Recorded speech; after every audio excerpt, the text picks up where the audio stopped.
شفاعت والے کبھی نہیں پھنس سکتے، اس لیے کہ ثواب میں نقائص نکالے جا سکتے ہیں، ثواب کسی کو دیا جا سکتا ہے، ثواب کے اندر جو ہے اللہ اکبر نیتوں کی وجہ سے کٹوتی ہو سکتی ہے، لیکن شفاعت یہ ہے کہ میں تمہاری سفارش کروں گا، اور وہ جس کی سفارش کر دے تو قرآن کہتا ہے اللہ اکبر، میرے اللہ نے فرمایا وَلَسَوْفَ يُعْتِيكَ رَبُّكَ فَتَرْضَىٰ، اے محبوب ان قریب آپ کا رب آپ کو اتنا عطا کرے گا کہ آپ راضی ہو جاؤ گے۔ میرے امام کہتے کیا ہی ذوق افزا، شفاعت ہے تمہاری واہ واہ، قرض لیتی ہے گناہ پرہیزگاری واہ واہ، نفس یہ کیا ظلم ہے جب دیکھو تازہ جرم ہے، ناتواں کے سر پہ اتنا بوجھ بھاری واہ واہ، صدقے اس انعام کے قربان اس اکرام کے، ہو رہی ہے دونوں عالم میں تمہاری واہ واہ۔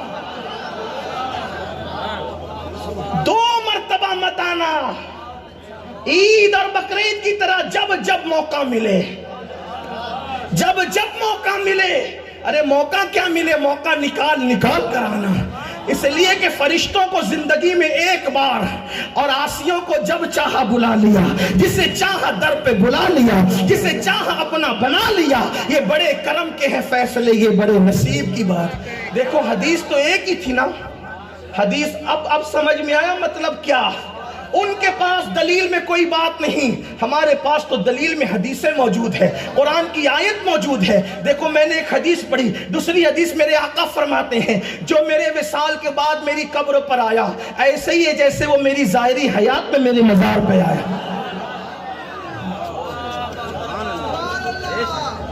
اسی لیے کوئی گیا اور کہا کہ حضور میں بھوکا ہوں روٹی کھلا دے، تو علامہ جامی کو روٹی بھی کھلائی۔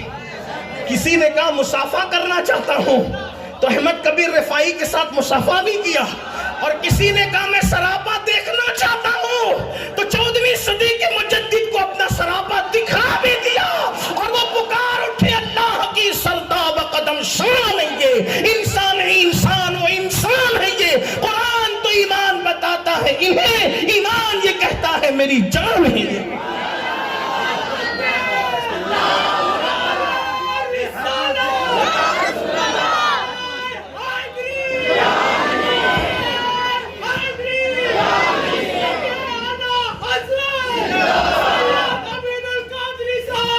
اب پتہ چلا حدیث تو وہی تھی، حدیث تو وہی تھی، جس کا جتنا علم اور ظرف تھا اس نے ویسا مطلب بیان کیا، اور آپ کو پہچاننے میں دیر کیوں لگی؟ اس لیے کہ آپ نے علم حاصل نہیں کیا۔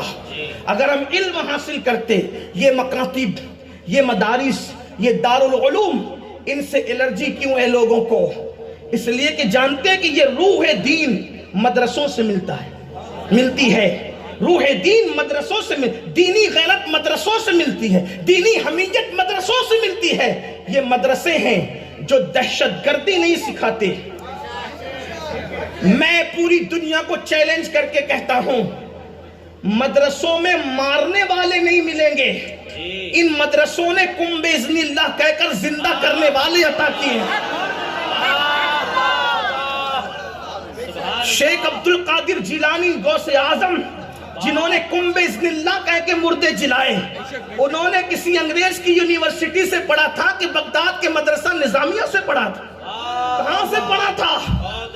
انہوں نے بظاہر دنیا کی سائنس پڑھی تھی کہ اللہ کا قرآن پڑھا تھا۔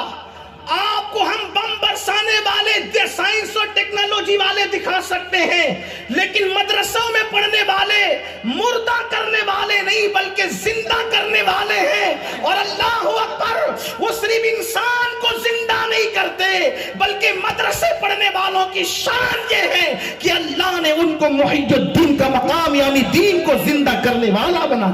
سبحان اللہ۔ بیت المقدس کا فاتح مدرسے کا فارغ تھا جسے دنیا سلطان صلاح الدین ایوبی کہتے ہیں۔ ہندوستان میں 90 لاکھ کو کلمہ پڑھانے والا مدرسے کا فارغ تھا جسے دنیا خواجہ بزرگ و خواجہ اعظم نائب نبی فی الہند سرکار غریب نواز کے نام سے جانتا۔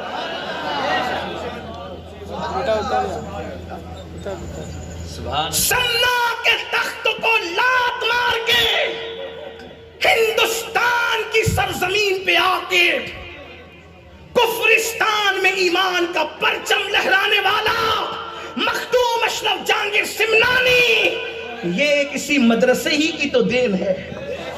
یہ اور بات ہے کہ آج ہمارے نظریات بدل چکے ہیں۔ دنیا کے پڑھنے والے تخت کے لیے باپ کو قتل کرتے ہیں، مدرسہ پڑھنے والا دین کے لیے تخت کو لات مار دیتا ہے۔ واہ واہ واہ، آپ غور فرمائیے، مدرسے ہیں، یہاں کی خاک سے انسان بنائے جاتے ہیں۔ یہ مدرسہ ہے تیرا میکدہ نہیں ساقی، اللہ اکبر، یہاں کی خاک سے انسان بنتے ہیں۔ اس لیے ہمیں مدرسوں پہ توجہ دینی ہوگی، ہمیں مدارس کی طرف توجہ کرنی ہوگی۔ اللہ اللہ، اگر یہ بات آپ کو بتاؤں نا کہ انتقال کے بعد، موت کے بعد خود کا جنازہ پڑھانے والا صابر کلیر، صابر پاک، یہ کسی سائنس اور ٹیکنالوجی کا پڑھنے والا ڈاکٹر ٹیچر نہیں، بلکہ یہ مدرسے کا بابا فرید کے مدرسے کا فارغ، جسے دنیا علی احمد صابر کلیل کے نام سے سبحان اللہ، محبوب الہی جس نے دلی کے بادشاہوں کو نماز چاشت کا عادی بنایا، ایام 20 کے روزوں کا عادی بنایا، وہ محبوب الہی حضرت بابا فرید الدین گنج شکر کے مدرسے کے پڑھنے والے تھے۔ یہ مدارس ہیں جنہوں نے سنوارا، جنہوں نے انسان کو شعور انسانیت عطا کی۔ لیکن افسوس، آج مدرسوں کو اتنا گرا دیا گیا کہ دوسرے تو دوسرے، اب مسلمان بھی مدرسوں کو اور مدرسے والوں کو گندی نگاہ سے دیکھ رہے ہیں۔ جتنے حقیر سے آج مسلمان مدرسے والوں کو دیکھتا ہے، شاید کسی کو نہیں دیکھتا۔ ڈاکٹر آئے تو اٹھ کے کھڑا ہوگا۔ پھر کہتا ہوں، doctor, teacher, engineer, science, technology, جغرافی، یہ سارے علوم پڑھنے کے لیے ہم منع نہیں کرتے۔ ہم کیوں منع کریں گے؟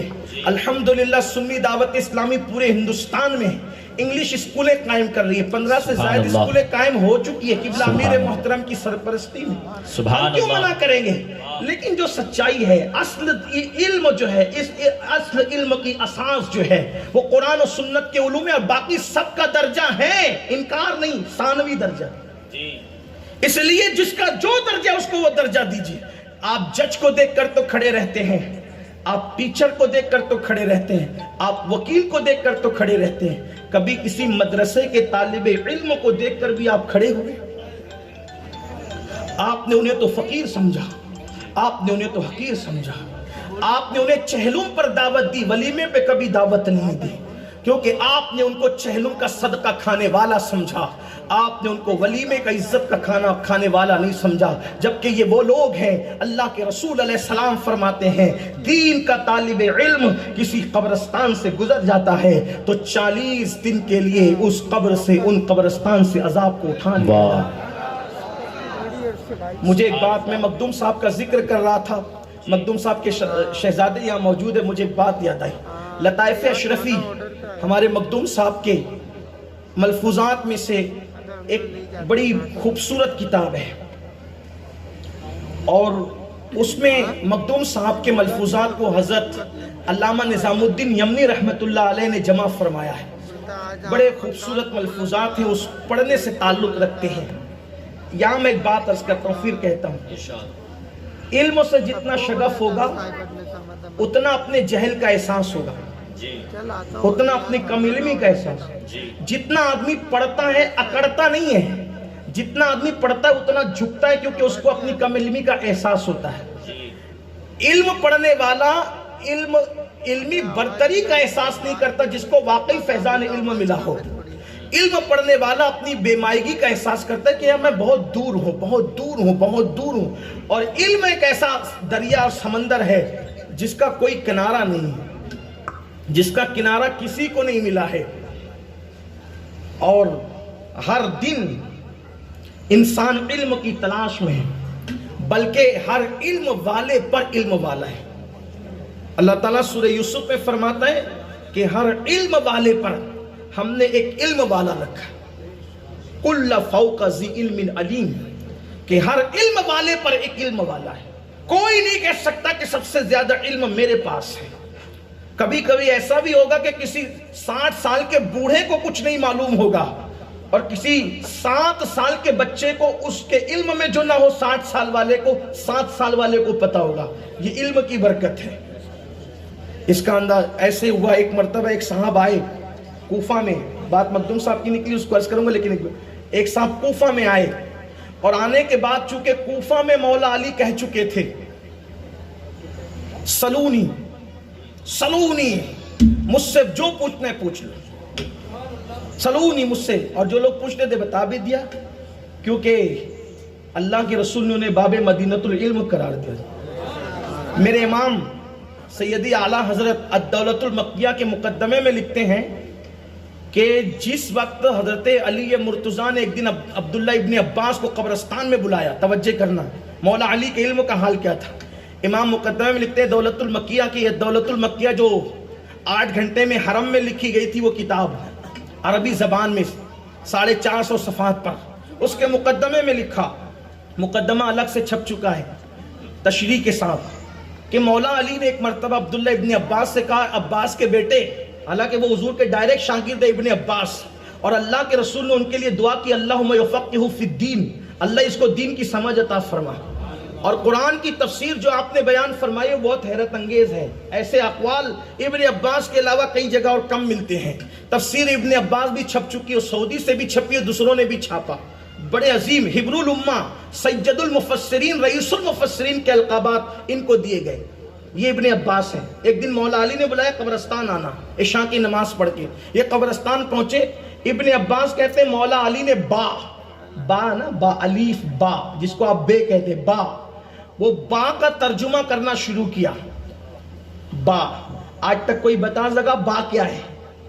ہاں، لوگ رسول اللہ کی برابری کا دعویٰ کرتے ہیں، ہم نبی کی طرح، نبی ہماری طرح، ہاں، ان سے کہو کہ کبھی ذرا با کا مطلب بتائے۔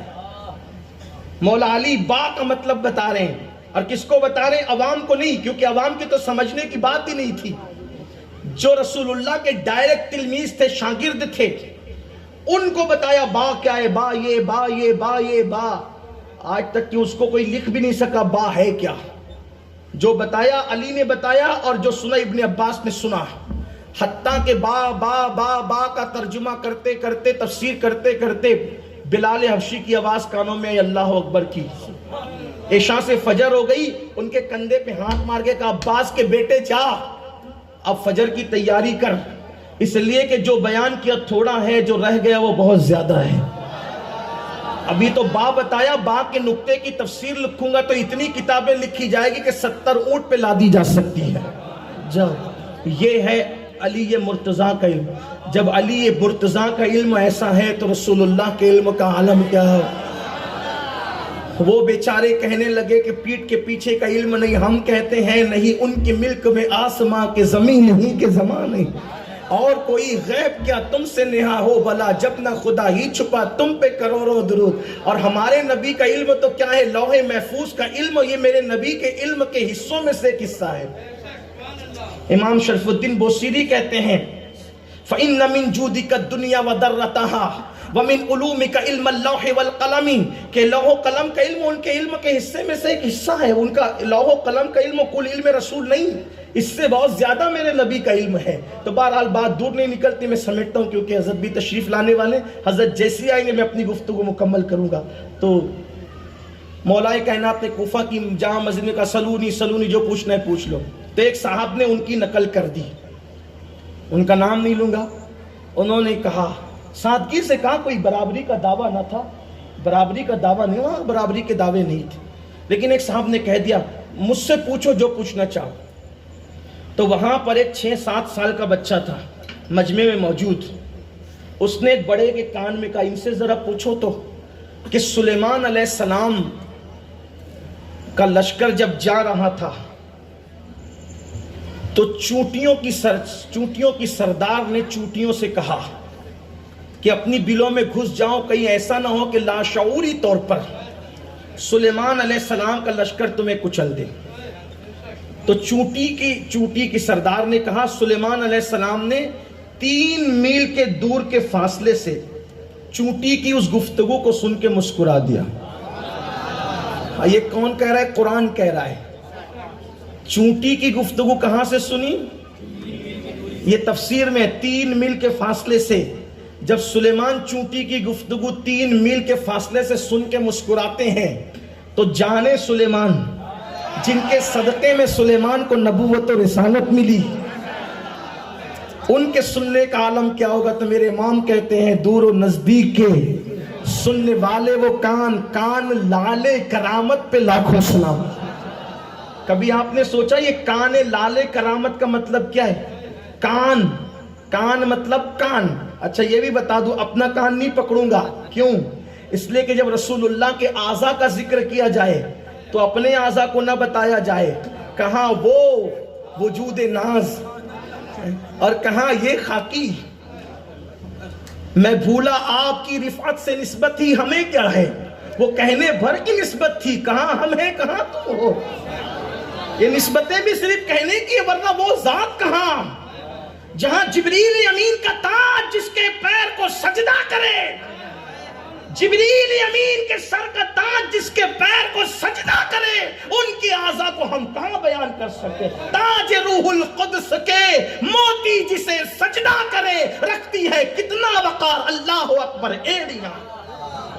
بہرحال اختصار سے بات کر رہا ہوں، بات سمیٹتا ہوں کہ کبھی سوچا کان، کان مطلب کان جس سے آپ سنتے ہیں. ٹھیک،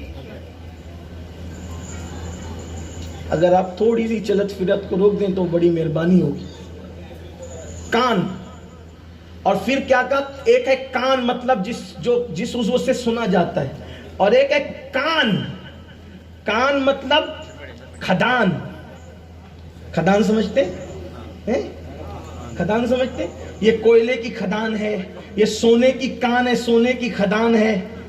اسی طریقے سے چاندی کی کھدان ہے، یہ لال کی کھدان ہے، یہ یمن کے لال کی کھدان ہے. اس طریقے سے کھدان کو کیا کہتے ہیں؟ کان کہتے ہیں. کان. اب میرے امام کہتے ہیں دور و نزدیک کے سننے والے وہ کان. کان مطلب سننے کا وہ جو عضو جس سے سنا جاتا ہے. کان جو ہے حضور کے کیا ہے؟ کان لال کرامت ہے. حضور کے کان جو ہے وہ کرامتوں کی کان ہے. یعنی اس سے ایک دو کرامت ظاہر نہیں ہوتی، کیونکہ کان سے ایک دو چیز نہیں ملتی. ایک دو چیز تو دکان سے ملتی ہے، ایک دو چیز دکان سے ملتی، ایک دو چیز کان سے نہیں ملتی. ارے نکالتے نکالتے زندگیاں ختم ہو جاتی ہے، کان سے خزانہ ختم نہیں ہوتا. تو امام کہتے رسول اللہ کے کان کیا ہے؟ یہ کرامتوں کی خدان ہے. دور نزدیک کے سننے والے وہ کان، کان لال کرامت. اور پھر قرآن کہہ رہا ہے کہ حضرت سلیمان نے چونٹی کی آواز سنی. کوئی چونٹی کان میں رکھ کر بتائے کہ چونٹی کہتی کہ ابھی تک کہ یہ نہیں پتا چلا کہ چونٹی کا منہ کدھر ہوتا ہے، لیکن چونٹی کی آواز اللہ کا پیغمبر سن رہا ہے اور مسکرا رہا ہے. تو بہرحال انہوں نے کہا کہ ذرا ان سے پوچھو نا کہ وہ چونٹی نر تھی کہ مادہ تھی. میں اپنے ذوق کے مطابق اس پہ تفسیرات نہیں کر سکتا، اس لیے کہ بزرگ بھی بیٹھے ہوئے ہیں، بچے بھی، خواتین بھی سن رہی ہیں. لیکن آپ سے کہنا چاہتا ہوں نر اور مادہ کا جو ہے وہ انسان اگر اس کو چیک کرنا چاہیں تو آسانی کے ساتھ تو نہیں ہو سکتا نا. چونٹی کو چیک کرنا ہے نا. اور پھر پوچھنے والا وہ چھوٹا سا ننھا سا بچہ کہتے ہیں ان سے پوچھو. وہ اٹھ کے پوچھے کہ بھئی وہ نر تھی کہ مادہ تھی؟ آپ تو کہتے ہیں جو چاہو پوچھ لو. وہ چپ ہو گئے. انہوں نے فوراً کہا انی تبت الیک، اے اللہ میں تیری بارگاہ میں توبہ کرتا ہوں. بڑے بول سے اب نہیں کہوں گا سلونی، اب نہیں کہوں گا، مجھے نہیں معلوم. لیکن یہ سوال کس نے کیا ہے؟ تو انہوں نے کہا میں نے نہیں، یہ بچے نے کیا ہے. تو اس 6-7 سال کے بچے کو اٹھایا، بچے تو نے سوال کیا تو تجھے معلوم بھی ہوگا. تو بچے نے کہا جی معلوم ہے. کہا وہ نر نہیں تھی، وہ مادہ تھی.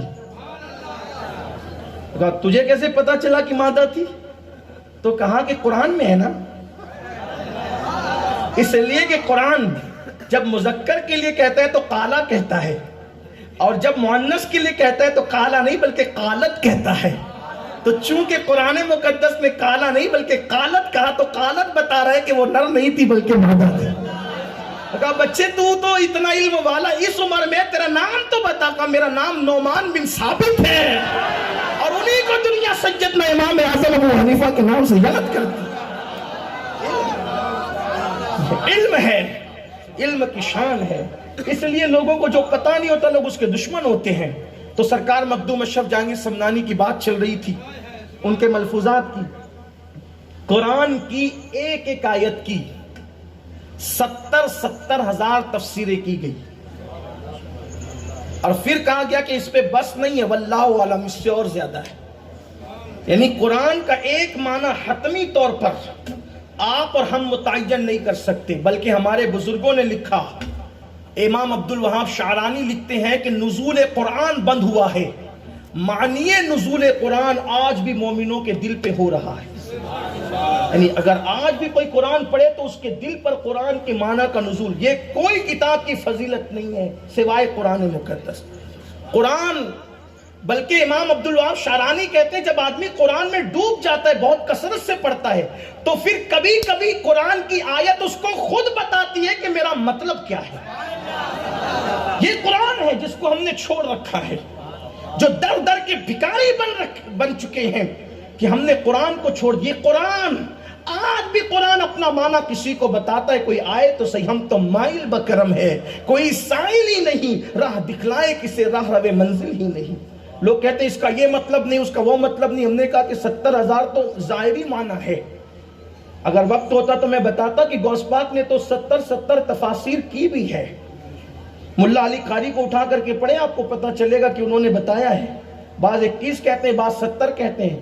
بہرحال تو مخدوم صاحب رحمت اللہ علیہ اپنے ملفوظات میں فرماتے ہیں، جس کو مولانا نظام الدین یمنی لکھتے ہیں، کہ قرآن کی سورہ نبا کی ایک آخری آیت ہے. آخری آیت یہ ہے وَيَقُولُ الْكَافِرُ يَا لَيْتَنِي كُنْتُ تُرَابًا. پڑھتے ہیں آپ سورہ نبا کی آخری آیت، وَيَقُولُ الْكَافِرُ يَا لَيْتَنِي كُنْتُ تُرَابًا، کہ اس کا مطلب یہ ہوا کہ اس دن کافر کہیں گے. وَيَقُولُ الْكَافِرُ، اس دن کافر کہیں گے، یا لیتنی، کاش، کنت ترابا، کہ ہم مٹی ہو جاتے. کیونکہ تراب کا معنی ہوتا ہے مٹی کے. اب کافر اس دن مٹی ہونے کی تمنا کیوں کریں گے؟ کیونکہ ان پر عذاب اتنا ہو رہا ہوگا کہ کافر تمنا کریں گے کہ کاش ہم مٹی ہو جائیں. ٹھیک، وہ مٹی ہونے کی تمنا کریں گے. لیکن اب چونکہ ایک آیت کا ایک مطلب نہیں ہے نا، 70,000 معنی ہے، تو مخدوم صاحب اب اس کا ایک معنی بیان کرتے ہیں کہ کہتے ہیں کہ کافر تمنا کریں گے کہ کاش ہم تراب ہوتے یا ہم تراب ہو جاتے. یعنی اب مٹی کا معنی نہیں لیا آپ نے یہاں، حالانکہ یہ معنی بھی ہے، یہ بھی صحیح ہے. اور جو آپ بیان فرمائے، چونکہ جس کا جتنا علم ہے، جتنا ظرف ہے، جتنا قرآن میں ڈوبا ہے، غوطہ زن ہے، اتنی وہ بات کرتا ہے. مخدوم صاحب کیا فرما رہے ہیں کہ کافر اس دن، اس کا ایک مطلب یہ بھی کہ تمنا کریں گے کہ کاش ہم تراب ہوتے. یہ تراب ہوتے مطلب وہ ایک شخصیت بتانا چاہتے کہ تراب، وہ تراب بننا چاہتے. یہ تراب کون تھا؟ تو اب آپ بیان فرماتے ہیں، جس کو اپنے الفاظ کے جامع میں بطور مفہوم بیان کر رہا ہوں. تراب ایک شخص تھا، کافر تھا. تراب نام کا ایک شخص تھا، کافر تھا. وہ ایک راستے سے جا رہا تھا، تو اس نے جاتے ہوئے دیکھا کہ ایک بچہ ہے جو علم دین کو اپنے قلم سے لکھ رہا ہے. اس کا قلم اس کے ہاتھ سے گر جاتا ہے. تو تراب دیکھتا ہے کہ بچہ ہے اور یہ علم دین لکھ رہا ہے، تو اس کے ہاتھ سے قلم گرا. تو تراب نے سوچا کہ یہ بچہ نیچے اترے گا، اس کو زحمت ہوگی. اس طالب علم کو تراب نے قلم اٹھایا اور اٹھا کر کے اس کے ہاتھ میں دے دیا. خرید کے نہیں دیا، چندہ کر کے نہیں دیا، کسی سے مانگ کے نہیں دیا. اسی بچے کا قلم نیچے گرا، تراب نے اٹھا کے دے دیا. اب تراب گیا مر، تو قیامت کے دن تراب جنت میں جا رہا ہوگا. مخدوم صاحب فرما رہے ہیں کہ تراب نام کا وہ شخص جنت میں جا رہا ہوگا.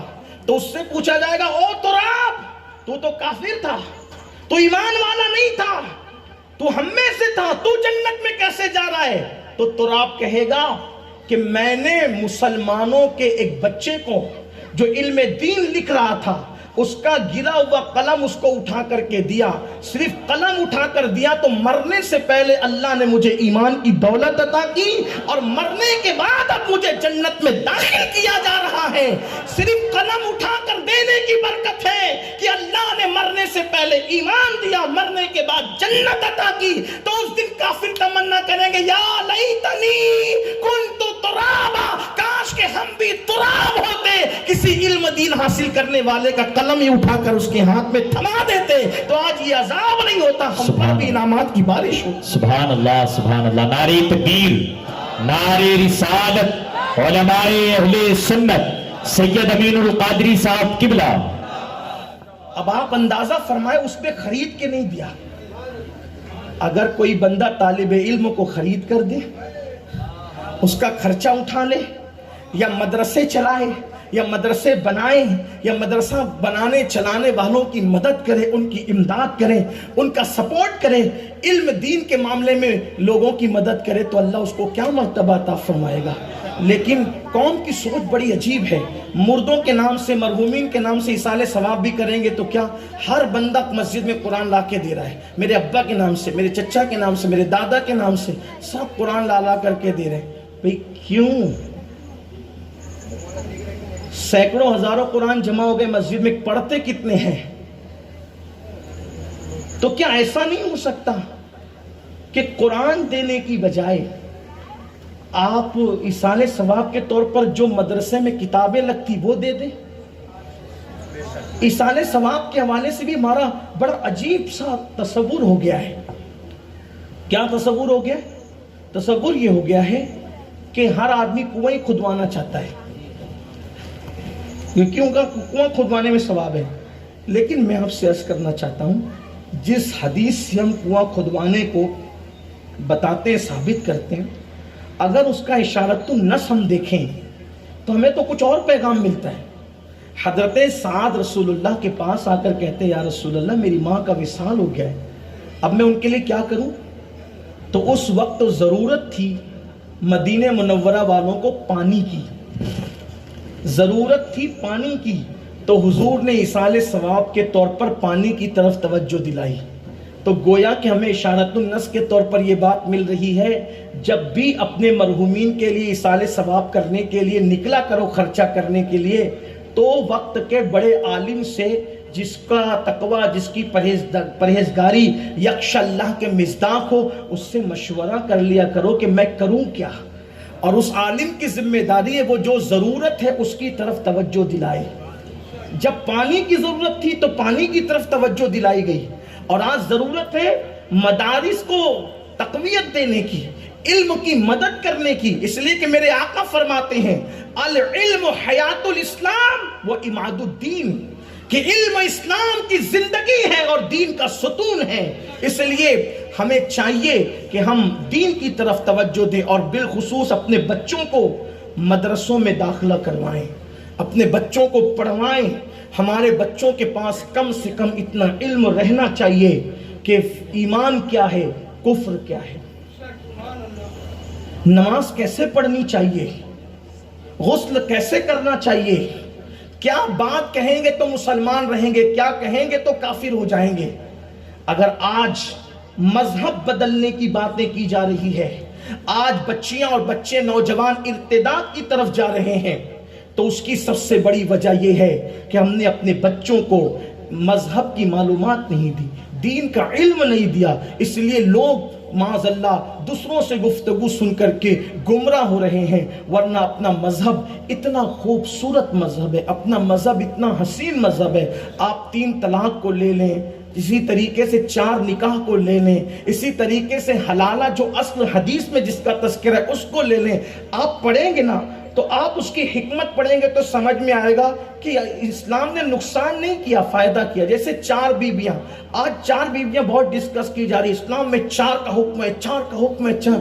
پہلی بات تو جاہلوں حکم نہیں ہے،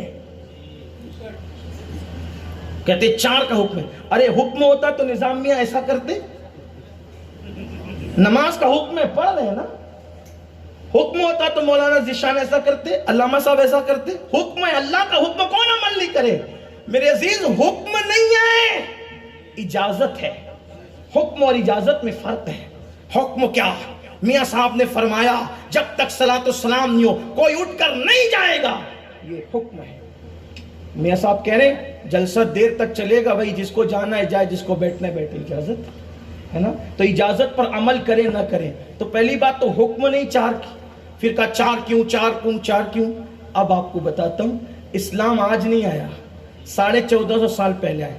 علم نہیں ہے نا، اس لیے مذبذب ہو رہے ہیں، علم نہیں ہے، کنفیوژن کا شکار ہیں، علم نہیں ہے، الگ الگ باتیں کر رہے ہیں۔ اب آپ کہیں گے 4 کی اجازت کیوں ہے؟ تو پہلے جس بیک گراؤنڈ کے اندر آیت آئی مثنی و ثلاثہ و رباع، قرآن کہتے ہیں فَانْكِحُوا مَا طَابَ لَكُم مِّنَ النِّسَاءِ مَثْنَىٰ وَثُلَاثَ وَرُبَاعَ فَإِنْ خِفْتُمْ أَلَّا تَعْدِلُوا فَوَاحِدَةً، بلکہ فواحدہ تو یہ تاکید کے ساتھ ہے، حکم ہے کہ نہیں انصاف کر سکتے تو ایک ہی کرو، لیکن یہ 4 کی اجازت بھی کیوں ہے؟ جس ماحول کے اندر قرآن کی یہ آیت نازل ہوئی اس وقت لوگ 100 بیویاں رکھتے تھے، 70 رکھتے تھے، 30 رکھتے تھے۔ نعرہ تکبیر، نعرہ رسالت، نعرہ حیدری، امیر سنی دعوت اسلامی، امیر سنی دعوت اسلامی، امیر سنی دعوت اسلامی، عطائے مفتی اعظم ہند، عطائے مفتی اعظم ہند، عطائے مفتی اعظم ہند، امیر سنی دعوت اسلامی، امیر سنی دعوت اسلامی، امیر سنی دعوت اسلامی، عطائے حضور مفتی اعظم ہند، عطائے حضور مفتی اعظم ہند، عطائے حضور مفتی اعظم ہند۔ نعرہ تکبیر، نعرہ رسالت۔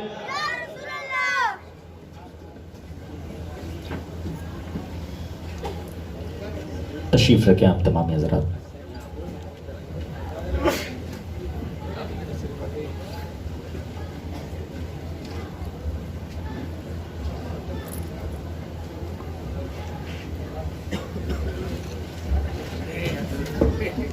حضرت تشریف لا چکے ہیں اور آپ جانتے ہیں کہ حضرت تشریف لاتے ہیں تو پھر میں گفتگو نہیں کرتا ہوں۔ میں اکثر اپنے احباب سے کہتا ہوں کہ جن سے سیکھتے ہیں ان کو سبق سناتے ہیں، ان کے سامنے تقریریں نہیں کرتے، تو میں اپنی گفتگو کو یہی ختم کر دیتا ہوں بس 2 جملے پر، تاکہ جس بیک گراؤنڈ کے اندر یہ آیت نازل ہوئی نا فَانْكِحُوا مَا طَابَ لَكُم مِّنَ النِّسَاءِ مَثْنَىٰ وَثُلَاثَ وَرُبَاعَ فَإِنْ خِفْتُمْ أَلَّا تَعْدِلُوا فَوَاحِدَةً، آپ عرب کا دیکھیں، حال دیکھیں، تاریخ پڑھیں، کسی کی 100 بیویاں ہیں، کسی کی 70 ہے، کسی کی 30 ہے، اسی طریقے سے، یعنی کہ وہ کم کرتے ہی نہیں تھے۔ عیاشی کے اندر اللہ اکبر خطہ عرب میں ان کی کوئی مثال نہیں تھی۔ اگر آپ تاریخ پڑھیں تو آپ کو پتہ چلے گا وہ کرتے کیا کیا تھے، لیکن اس پر کوئی بحث نہیں۔ یہاں تک کیا کہ وہ اپنے نفس پر سے اتنے مغلوب تھے کہ انہوں نے صفا مروہ تک پر زنا کیا، وہاں تک بھی نہیں چھوڑا۔ یہ صورتحال ہے۔ تو جس ماحول میں قرآن کی آیت آئی تو کہا 100 نہیں کرنا، 30 نہیں کرنا، 20 نہیں کرنا، اگر بہت زیادہ ضرورت ہو تو صرف 4 کرنا۔ اب بتاؤ 100 اور 30 اور 20 پر اسلام جو وہ 4 پر پابند کرتا ہے، اور پھر وہ بھی اس قید کے ساتھ اللہ تعدلوا فواحدہ، اگر ان کے درمیان انصاف نہ کر سکو تو پھر ایک ہی کرنا۔ اب آپ مجھے بتائیں یہ عورتوں پہ ظلم ہے یا عورتوں پہ کرم ہے؟ جہاں 130 کا تصور تھا وہاں 4 لا کر کے سمیٹا، 4 پر مقید کیا، اور 4 میں بھی پھر عدل کی قید لگا کر 1 کا پابند کر دیا۔ اب بتاؤ یہ عورتوں پر کرم نہیں ہے تو اور کیا ہے؟ مگر یہ بات جب تک علم نہیں ہوگا سمجھ میں نہیں آئے گا۔ اس لیے میری گزارش ہے ہم مدارس کی طرف بڑھیں، علمی دینی دانشگاہوں کی طرف بڑھیں، اور پھر آخری میں یہ کہتا ہوں قرآن اس سے سیکھیں یا اپنے بچوں کو قرآن اس سے سکھائیں جس کے سینے میں صاحب قرآن کی محبت ہو، ورنہ صرف لہجہ قرآن کی بنیاد پر وہ فلاں صاحب ایسا پڑھتے ہیں، وہ فلاں صاحب ایسا پڑھتے ہیں، کسی کے بھی یہاں بھیج دیا تو قرآن تو سکھا دیا، تلفظ تو سکھا دیا، لیکن صاحب قرآن کی محبت چھین لی تو آپ کے بچے کا قرآن پڑھنا کوئی فائدہ نہیں ہوگا۔ یضل بہ کثیرا میں اللہ نہ کرے اس کا شمار ہو جائے۔ اس لیے قرآن اپنے بچوں کو پڑھاؤ تو عاشقان رسول کے پاس پڑھاؤ، اور خود بھی جس سے علم حاصل کرو، اس کا دین دیکھ لو، اس کی فکر دیکھ لو۔ اسی لیے کسی نے کہا ہے علم انسان کو انسان بنا دیتا ہے، علم انسان کو انسان بنا دیتا ہے، علم بے مایا کو سلطان بنا دیتا ہے۔ علم اللہ جسے دے اسے ایمان بھی دے، ورنہ یہ وہ ہے جو شیطان بنا دیتا ہے۔ اللہ ہم سب کے حال پہ کرم فرمائے، علم کی طرف پیش قدمی کرنے کی توفیق دے۔ جس مدرسے کا آج افتتاح ہے اللہ اسے دن 11ویں رات 12ویں ترقی دے۔ گفتگو کے درمیان اگر کوئی غلطی ہو تو اللہ معاف فرمائے۔ استغفر اللہ ربی من کل ذنب واتوب الیہ۔ سبحان اللہ، سبحان اللہ۔ آپ حضرات